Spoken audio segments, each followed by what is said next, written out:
todos. Vamos retomar a iniciativa que temos vindo a levar a cabo de entrevistar todos os candidatos a bastonário da Ordem dos Advogados, desta vez fazendo na pessoa do Sr. Professor Luís Menezes Leitão, que aceitou o nosso convite para falar um pouco da sua candidatura.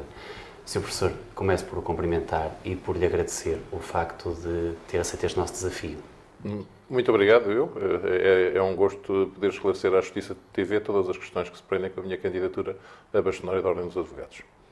Sr. Professor, não é a primeira vez que se candidata a bastonário da Ordem dos Advogados, uma vez que se candidatou também às eleições em 2007. Exatamente. Portanto, há mais de 10 anos. E eu começava por lhe perguntar precisamente isso. O que é que o motiva a candidatar-se passado tanto tempo desde a data da primeira candidatura? Bom, eu na altura, quando apresentei a candidatura, tinha um conjunto de projetos que foram apresentados aos colegas. Nessa altura, os colegas decidiram escolher outras soluções, mas depois disso o que sucedeu é que apresentei-me a outras candidaturas no âmbito da Ordem dos Advogados. E fui eleito 2 vezes Presidente do Conselho Superior, que é, como se sabe, a segunda figura da Ordem dos Advogados. Depois de ter se exercido durante 6 anos o mandato de Presidente do Conselho Superior, nós assistimos no último mandato a uma grande degradação do que tem sido a Ordem dos Advogados. Aliás, nós temos visto que a Ordem tem sucessivamente perdido influência, tem a situação dos advogados se degradado de uma forma muito grande.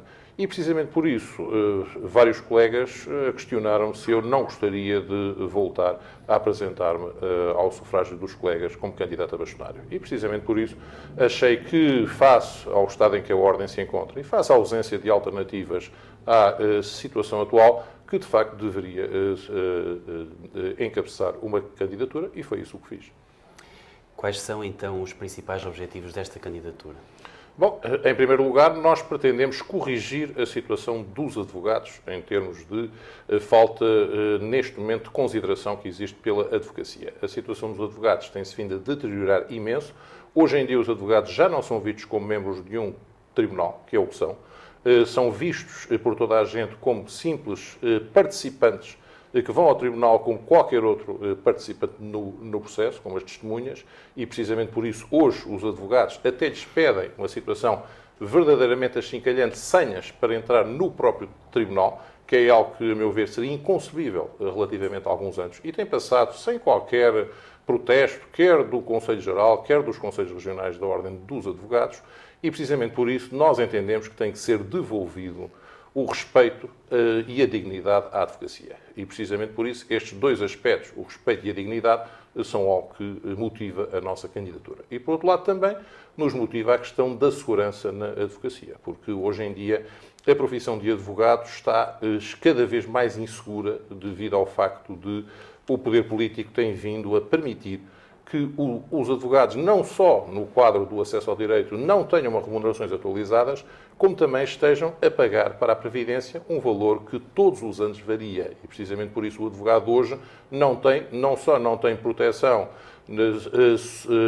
na doença e no caso de parentalidade recebe umas prestações perfeitamente insignificantes, como também nem tem segurança sobre o que é que lhe vai acontecer em termos de previdência, porque nem sabe quais são os valores, o que vai descontar nos próximos anos, porque o valor dos descontos para a Caixa de Previdência varia com base num desconto que todos os anos surge e que os advogados não conhecem e, portanto, não podem planificar adequadamente as suas prestações. Precisamente por isso, o nosso objetivo é corrigir todas estas situações e daí que tínhamos apresentado a nossa candidatura. Falou da atuação legislativa, que parece que, com determinados atos, pode estar a atacar o próprio exercício da advocacia. O projeto de lei de acesso ao direito e aos tribunais é um exemplo disso? Claramente, nós verificamos no acesso ao direito uma situação absolutamente escandalosa. Há uns anos as pessoas queixavam-se de que os advogados, quando exerciam o acesso ao direito, podiam exercê-lo logo na fase do estágio e que implicava que ainda não tivessem tido a adequada formação para defender os seus clientes.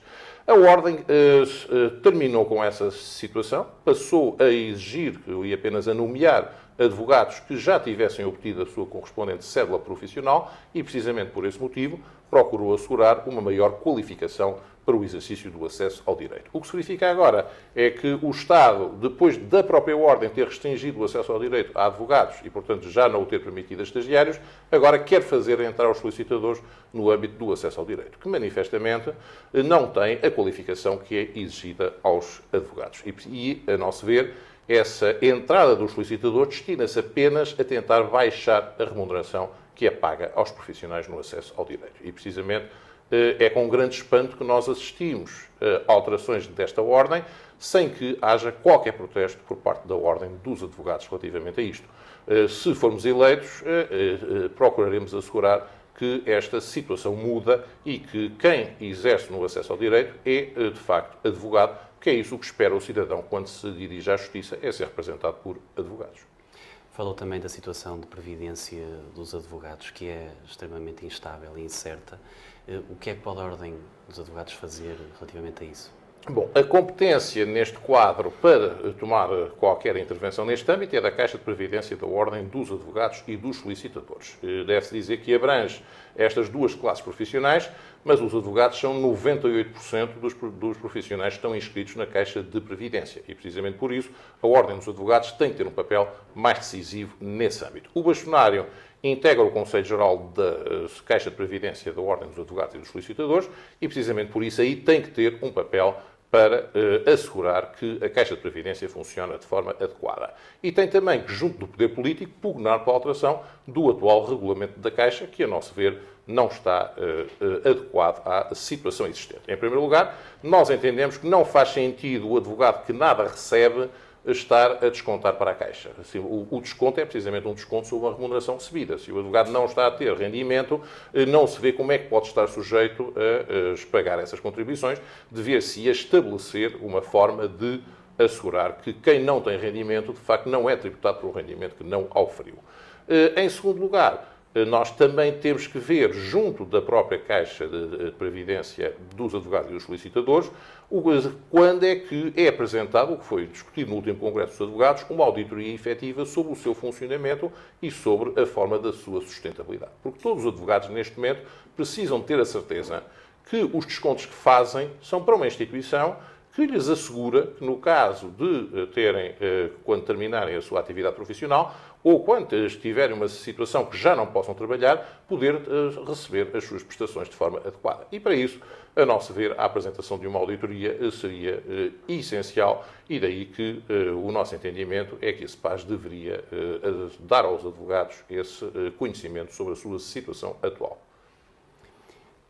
Tem-se verificado uma diminuição dos atos próprios da profissão, os atos próprios de advogado, não só em detrimento da atuação dos solicitadores, mas de uma série de outras instituições e órgãos. Como é que vê este problema? Vejo, de facto, que nós temos uma lei sobre os atos próprios dos advogados e dos solicitadores que não está a ser adequadamente cumprida. E temos visto cada vez mais outras entidades entrarem no âmbito da atividade dos advogados. A meu ver, isso tem que se fazer através de uma fiscalização mais efetiva relativamente ao que está a ser praticado no âmbito do exercício da profissão do advogado por terceiros. Temos que ter algum controle relativamente a esse tipo de intervenção e, para isso, as comissões relativas à procuradoria ilícita têm que estar dotadas dos meios adequados para fazer a efetiva fiscalização.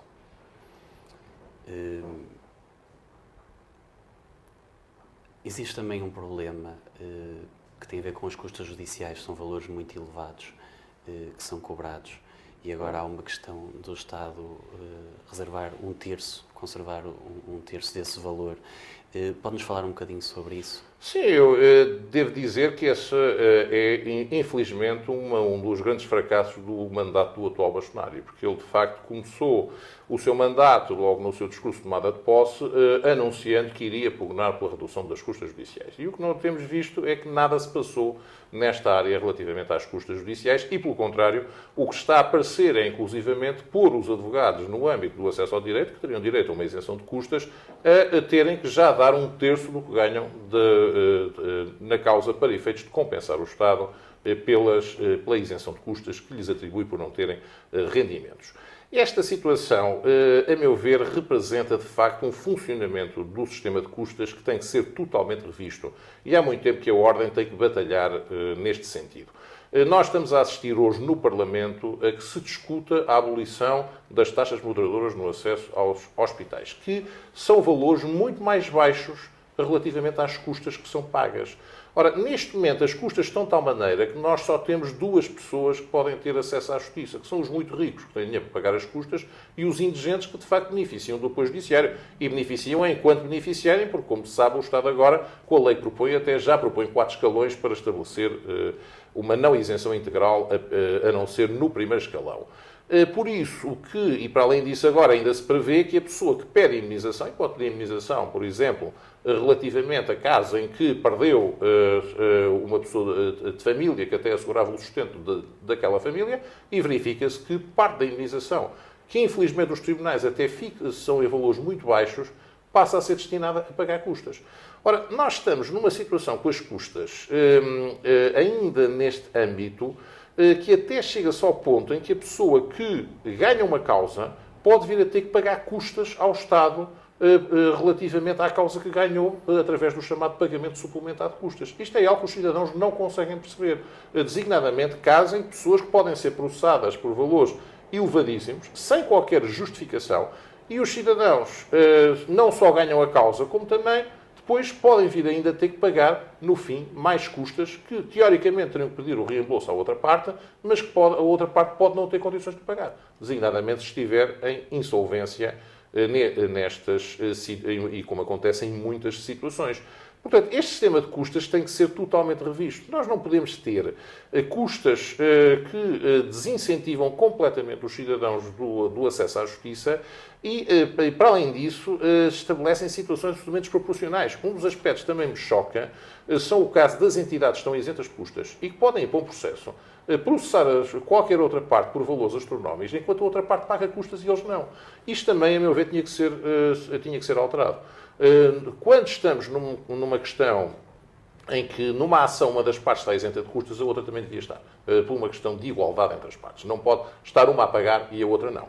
E por isso, a nosso ver, e esse é um dos aspectos que eu acho fundamentais no âmbito de uma intervenção de ordem dos advogados, é alterar completamente esse sistema das custas judiciais. Da mesma forma que se conseguiu que o Parlamento aprovasse a extensão das taxas moderadoras, ainda que agora se planeie fazer um recuo, é fundamental que o sistema de custas judiciais seja totalmente alterado. Deve-se dizer que, graças a esse sistema, o Ministério da Justiça é dos que menos recebe do Orçamento de Estado. E, portanto, o que significa que o Estado se desinteressa da Justiça devido ao financiamento que tem através deste sistema de custas. Mas isto, a nosso ver, tem que ser, as custas não podem continuar nos níveis em que estão. Focando-nos novamente na questão do advogado, falámos que a tabela de honorários não é atualizada há muitos anos. Desde 2004 e já devia ter sido atualizada no ano passado, porque entrou em vigor a Lei 40 de 2018 que previa essa alteração. Ora, o que está a fazer o Ministério da Justiça é que não só não publicou a portaria de atualização, como agora faz uma proposta de lei que prevê, pelo contrário, que fixa ele próprio a remuneração sem qualquer critério de atualização anual e basta-lhe apenas ouvir as associações representativas do setor, os advogados e os solicitadores, mas que não tem qualquer vinculatividade nessa audição. Portanto, o que se perspectiva neste âmbito ainda é muito pior do que o que já estava com esta proposta de lei, que estranhamente até não teve a oposição adequada por parte da Ordem. Portanto, neste âmbito, a remuneração dos advogados no acesso ao direito é uma situação absolutamente escandalosa. Inclusivamente, eu tenho conhecimento que muitos colegas já estão a fazer protestos junto dos tribunais, com até a compreensão dos magistrados e dos funcionários que lá estão, relativamente aos processos do acesso ao direito para que estão a ser nomeados, porque, de facto, a remuneração que recebem está completamente desatualizada. É inaceitável que nós tenhamos profissionais a receber por parte do Estado uma remuneração que o Estado não atualiza há mais de 15 anos, com a atualização com a inflação que se verificou desde esse período. E, portanto, é algo que nos parece absolutamente injusto, sendo que a CEPAS subiu sempre regularmente, ano a ano, durante todos esses anos. Portanto, só isto demonstra bem a injustiça em que estão colocados os colegas que trabalham na área do acesso ao direito. A esse problema soma-se o problema de que já falámos, da diminuição dos atos próprios do advogado, da procuradoria ilícita. Eu pergunto-lhe, tendo em conta o cargo que desempenha desde 2013, enquanto Presidente do Conselho Superior da Ordem dos Advogados, se entende haver alguma relação entre o comportamento, em matéria disciplinar, o comportamento do advogado e o estado de necessidade com que muitas vezes parece atuar. Isto em termos financeiros. Nós não temos visto, felizmente, um acréscimo de infrações deontológicas por parte dos advogados neste âmbito. Agora, é manifesto de facto que, quando os advogados se encontram numa situação de carência tão grande, muitas vezes pode ocorrer maior dificuldade relativamente à lei existente. Mas, felizmente, os advogados, e a grande maioria que temos visto nos órgãos deontológicos, têm cumprido as suas obrigações, como é a função dos advogados. E, portanto, neste âmbito, acho que os cidadãos que se dirigem ao escritório dos advogados continuam a ter a garantia de probidade, honestidade e inteligência no exercício da profissão, e é assim que deve ser. Todos nós advogados temos essa bandeira para respeitar e, precisamente por isso, independentemente das circunstâncias que existem, é isso que devemos manter, porque é isso que dignifica a nós todos a nossa profissão e nos permite, de facto, dizer que somos profissionais diferentes de todos os que andam por aí e que, infelizmente, muitas vezes lesam os cidadãos, e sim, nós nos encontramos muitas vezes com cidadãos que foram altamente lesados porque não recorreram a advogados. No discurso da apresentação de candidatura, o Sr. Professor falou na internacionalização do advogado. Podia ser uma medida que ajudaria o desempenho do exercício da advocacia. Em que é que consiste essa medida? Bom, isto é algo que já existe e que é praticado por vários escritórios de advogados. No fundo, têm contactos internacionais e isso é algo que nós queremos estimular no âmbito da advocacia. Hoje em dia, o mundo, conforme se sabe, é um mundo global e, portanto, nós temos que estar preparados para prestar os serviços da advocacia em qualquer lugar em que se justifique neste âmbito. E, por isso, a nossa posição é que, de facto, nós não podemos permanecer uma ilha isolada aqui em Portugal e os advogados têm que estar preparados para estar em condições de responder a todos os quaisquer desafios que se coloquem na esfera de internacionalização. E, por isso, um apoio à internacionalização por parte da Ordem seria fundamental para permitir que todos os colegas estejam nessas condições e não apenas os grandes escritórios que hoje em dia já sabe que estão totalmente internacionalizados, como se verifica neste âmbito. Nesse mesmo discurso, falou também em medidas urgentes que teria de adotar, independentemente do programa. Tinha a ver com o procedimento de emissão de faturas por parte da Ordem de valores elevadíssimos. O que é que pretende fazer exatamente sobre isso? Essa é uma situação que nos preocupa muito, porque nós estamos a ver todos os dias uma grande fragilidade no âmbito da Ordem dos Advogados. E não podemos esquecer que a Ordem dos Advogados, através do seu sistema informático, tem os dados e tem o contacto de 32 mil advogados e que exercem a sua profissão e, inclusivamente, como se vê, tem a possibilidade, através da emissão de faturas, de colocar a sua situação tributária. O que se passou com as notas de crédito de milhões de euros foi algo perfeitamente inacreditável numa organização profissional. É inconcebível que uma entidade possa dizer ou colocar no sistema informático, inclusivamente com contacto direto com a autoridade tributária, de 32 mil pessoas neste país que eles tiveram rendimentos de milhões de euros emitidos pela própria Ordem, sem que nada disso tenha verificado. E, portanto, a nosso ver, é uma medida de... E, por outro lado, ainda há dias começámos a receber e-mails avisando que estava a haver tentativas de phishing pedindo as próprias credenciais do acesso à área reservada da Ordem dos Advogados. Isso deixa-nos muito preocupados com a situação de fragilidade no âmbito da Ordem. Até estranhamos que o Conselho Geral, neste quadro, tenha inclusivamente proposto um regulamento eleitoral a propor o voto eletrónico quando tem a informática neste estado. E, por isso, a nossa medida de emergência é, de facto, ver a situação de informática da Ordem dos Advogados. Nós queremos garantir que todos os colegas tenham um serviço informático fiável e que lhes dê garantias de segurança necessárias para que não haja problemas que existem, porque, como sabe, o nosso sigilo profissional é extremamente importante e por isso a Ordem também tem que assegurar que que, relativamente aos advogados, toda a relação informática que tem com eles está em condições de ter a segurança que é exigida. E, como disse, o episódio que ocorreu é um episódio de uma gravidade extrema. Devo dizer que não aconteceu em mais nenhuma ordem, mais nenhuma outra instituição que se tivesse conhecimento, e isto aparecer no âmbito da Ordem dos Advogados demonstra bem que estamos numa situação muito complicada neste âmbito. Enquanto Presidente do Conselho Superior da Ordem dos Advogados, o Sr. Professor teve já a oportunidade de trabalhar quer com a doutora Helena Fraga, quer com o doutor Guilherme Figueiredo, os dois últimos bastonários da Ordem.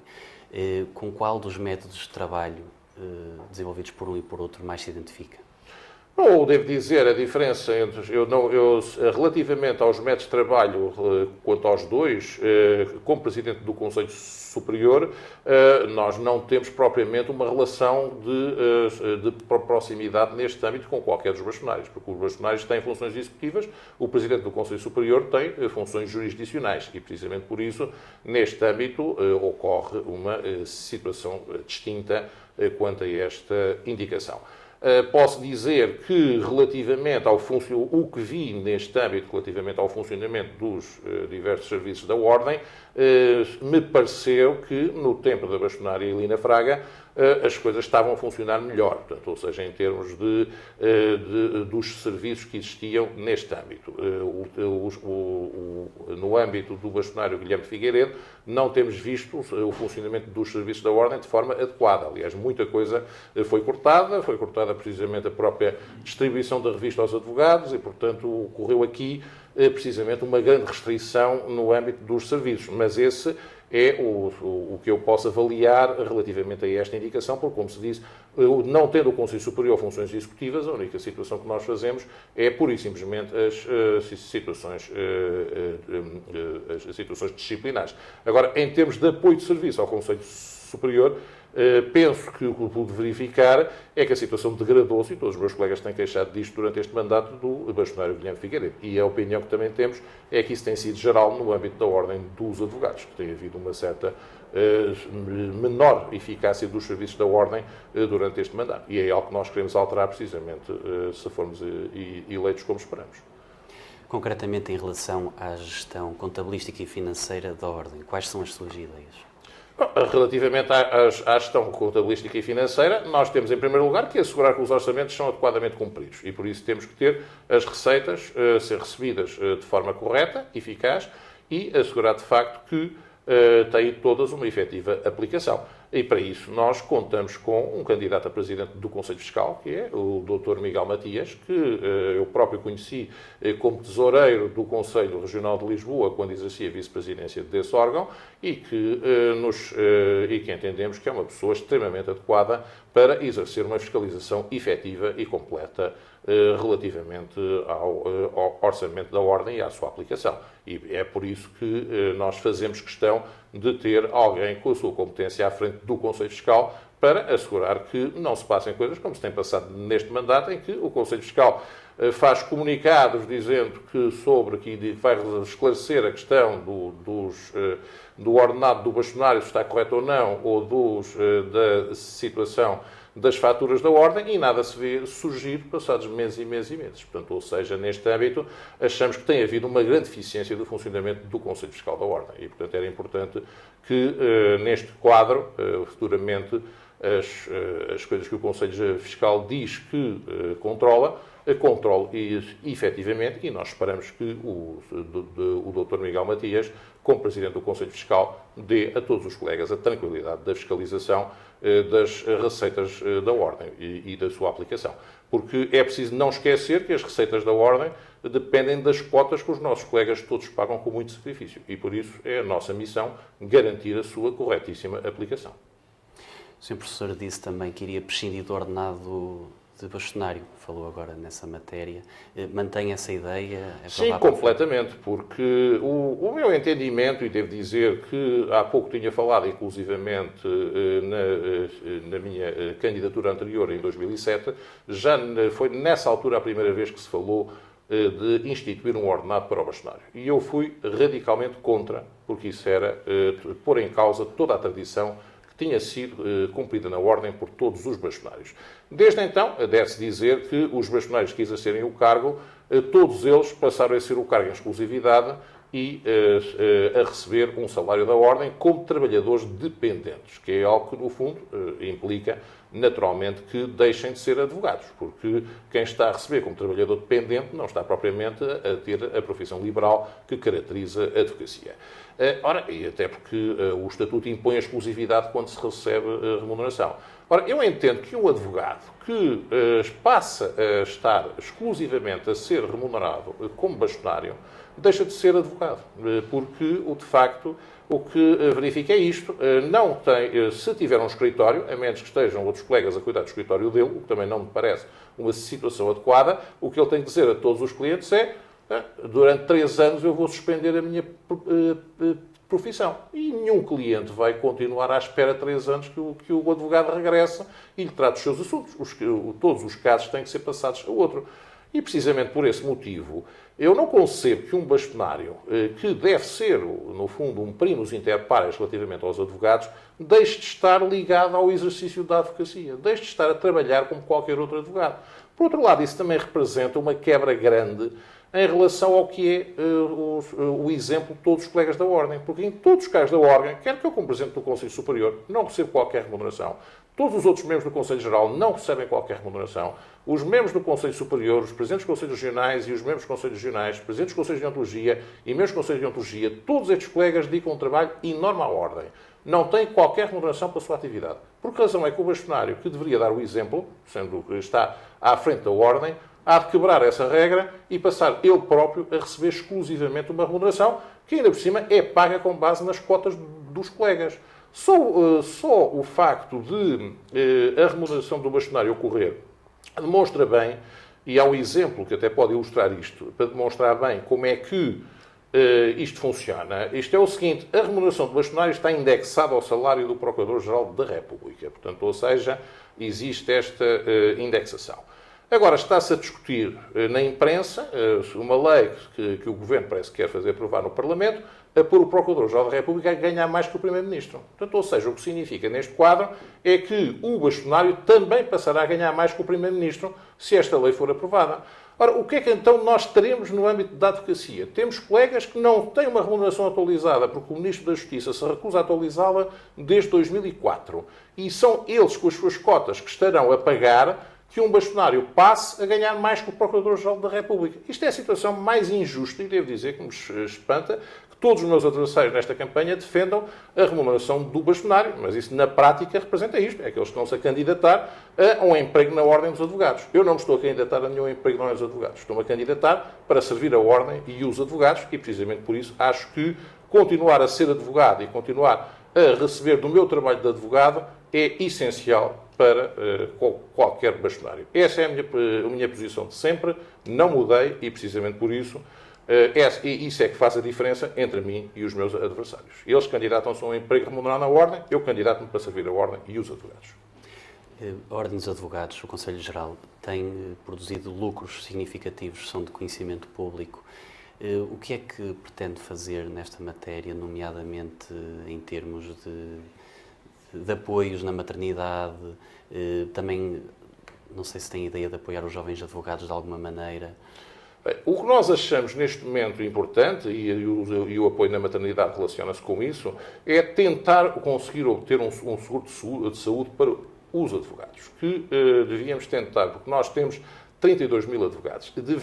A maior parte dos advogados queixa se estiver doente, inclusivamente eu tenho casos de colegas que me comunicaram que em situações de doença oncológica tiveram que ir ao tribunal continuar a trabalhar porque não lhes davam qualquer possibilidade de suspender a atividade porque não tinham rendimentos em consequência disso e, portanto, sendo obrigados, até com tratamentos de quimioterapia, a exercer e continuar a estar no tribunal nessas condições e, por isso, a nosso ver, a criação de um seguro de saúde no âmbito da Ordem era algo, quer no âmbito da Ordem ou eventualmente no âmbito da Caixa de Previdência, temos que estudar como é que isto pode ser feito, mas é algo que, a meu ver, me parece essencial. E por isso, se a Ordem tem lucros, devem, mas isso temos que avaliar através de uma avaliação contabilística correta, nós temos que destinar qualquer proveito que a Ordem tenha, porque de facto a Ordem destina-se a servir os advogados a garantir uma proteção adequada no âmbito da saúde. Isso é algo que nos preocupa. Hoje, um advogado, se estiver doente, a menos que lhe deem uma incapacidade definitiva para o trabalho através da CEPAS, não tem qualquer possibilidade de subsistência, muito menos de pagar os custos que a doença tem. Isso é algo que não se vê, tem que ser corrigido e, precisamente por isso, procuraremos criar um seguro de saúde de grupo que possa abranger este tipo de situação. Temos um seguro de acidentes pessoais no âmbito da CEPAS, mas parece-nos claramente insuficiente. E relativamente aos jovens advogados, não está previsto nenhuma medida assim significativa? Não, a nossa indicação dos jovens advogados é tentar dar o apoio necessário para que possam continuar a exercer a sua atividade, mas isso relaciona-se também um pouco com o que dissemos relativamente à questão da CEPAS. Se nós conseguíssemos estabelecer uma isenção da CEPAS para quem não tem rendimentos, porque, no fundo, penso que ajudaríamos bastante os jovens advogados numa fase em que ainda não têm rendimentos para exercer a sua profissão. A nosso ver, como disse, era importante que não estivéssemos a tributar pessoas com base em rendimentos que não têm. E isso relaciona-se muito com a situação dos jovens advogados. Hoje, grande parte dos jovens advogados está a trabalhar essencialmente para sustentar a sua própria futura caixa de previdência, que é algo que a maior parte dos jovens tem dificuldade em conceber face aos rendimentos que, em muitos casos, não têm. Isso seria algo que nós gostaríamos de ver assegurado relativamente à proteção dos jovens advogados. Por outro lado, também gostaríamos de assegurar os apoios, que achamos essencial, em relação aos jovens advogados no âmbito da parentalidade, porque o que se verifica hoje é que um jovem advogado, se quiser ter filhos, com a instabilidade que existe na sua profissão, tem muita dificuldade em assumir essa decisão. E, por isso, o aumento dos apoios na parentalidade parece-nos algo essencial. O atual Conselho Geral deu uma isenção de cotas, mas isso, como calculo, é um valor absolutamente ridículo perante o que implica, de facto, uma proteção na maternidade. Eu tive a oportunidade de ler no blog do Sr. Professor uma publicação onde dizia não acreditar em pactos de justiça. Isso era algum pacto em particular ou não? Em qualquer pacto? Não, o que eu tenho visto relativamente a pactos de justiça é que os advogados têm sido normalmente os mais lesados por esses pactos. Portanto, ou seja, no fundo, o que se tem visto no âmbito dos pactos para a justiça é que os advogados aparecem a subscrever propostas que implicam acordos globais, dos quais e são convencidos a assinar esse tipo de propostas, e já vem desde o tempo do bastonário José Miguel Júdice, e o que resulta depois é que o Estado só aceita uma parte do que ali está, portanto, ou seja, inclusivamente mesmo com acordos que são feitos com os magistrados, o Estado acaba por não aceitar tudo e normalmente o que se verifica é que quem beneficia sempre com esses pactos são os magistrados, que têm visto o seu estatuto cada vez mais aumentado e os advogados têm ficado sempre para trás. E precisamente por isso eu acho que nós, em vez de estarmos a aparecer numa relação conjunta no âmbito do setor, numa hipótese neocorporativa, o que nós temos é que dialogar diretamente com o Governo para melhorar a situação dos advogados. Isso é algo e exigir a sua responsabilidade. Porque quando se, no fundo, aparece, e o Presidente da República fez esse apelo uma vez, e a anterior bastonária, inclusivamente, queria fazer, imediatamente aceitou e fazer um pacto. Mas o resultado daquilo é que as pessoas põem a discutir imenso com outros profissionais que têm interesses antagónicos, o que é muitas vezes, inclusivamente, justificado. E depois o que se verifica é que os advogados são sempre prejudicados por esses pactos. E por isso, a nossa opinião é contrária aos pactos na Justiça. Nós entendemos que a Ordem dos Advogados tem que dialogar diretamente com o Governo para resolver as questões que interessam aos advogados. As questões que interessam aos outros profissionais, eles, por vistos, têm-na defendido muito bem. Nós temos visto a situação dos magistrados aumentar exponencialmente em termos de rendimento.